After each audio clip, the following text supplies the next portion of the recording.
Hello friends, welcome to Notecode. Today's topic is Hibernate architecture. In this session, we will be discussing in brief about the Hibernate architecture. So let's start. Hibernate architecture. The Hibernate architecture includes many objects such as persistence object, session factory, transaction factory, connection factory, session, transaction, etc. The Hibernate architecture is categorized in 4 layers: Java application layer, Hibernate framework layer, Java API layer, and database layer or repository layer. Here you can see in the diagram the above in red color, that is your application layer, and then this is your Hibernate framework layer.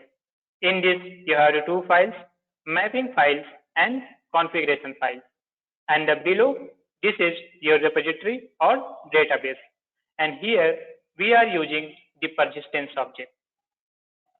We will discussing in brief about the Hibernate architecture with high level architecture diagram.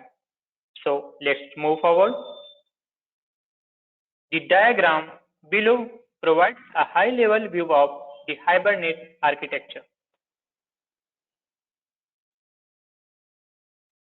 So friends, here you can see the upper one is your Java application layer.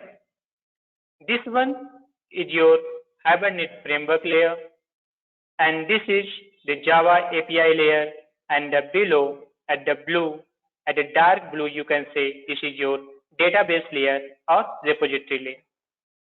We will discuss each one by one. So first start with application layer. In application layer you can see there are two types of object, transient object and persistence object. So the question arises, what is transient object and what is persistence object? So as you can see in the picture clearly, transient object is the object that is not associated with the session, right? Here is your transient object and here is your session. So the object that is not associated with the session, the object is known as transient object. Okay, and the second one is the persistence object. Persistence object is the object that is associated with the session. Okay, next move forward to next layer, that is your Hibernate framework layer, that is uses session factory, transaction factory, connection provider, session and transaction, and below this is your Java API layer that uses JNDI, JDBC and JTA. JTA referred as Java Transactional API, and in below you can see this is your database layer.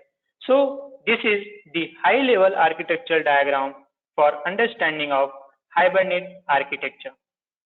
So let's discuss about the session factory, transaction factory, connection provider, session and transaction, what these are and how they work in Hibernate framework.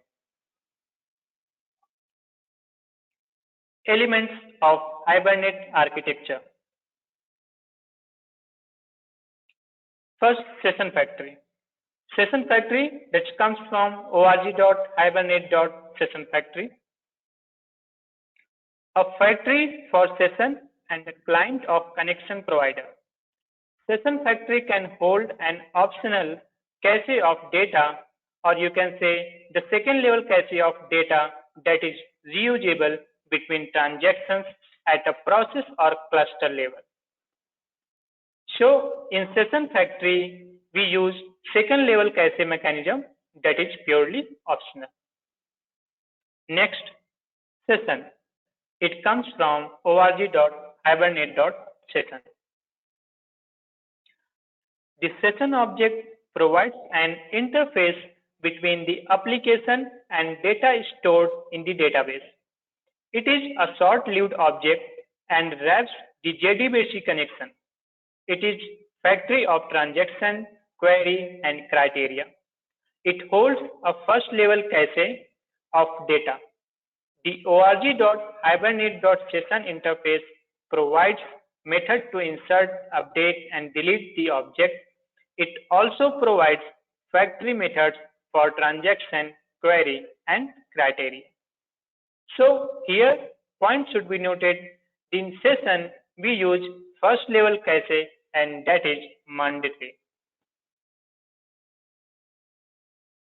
Transaction that comes from org.hibernate.transaction.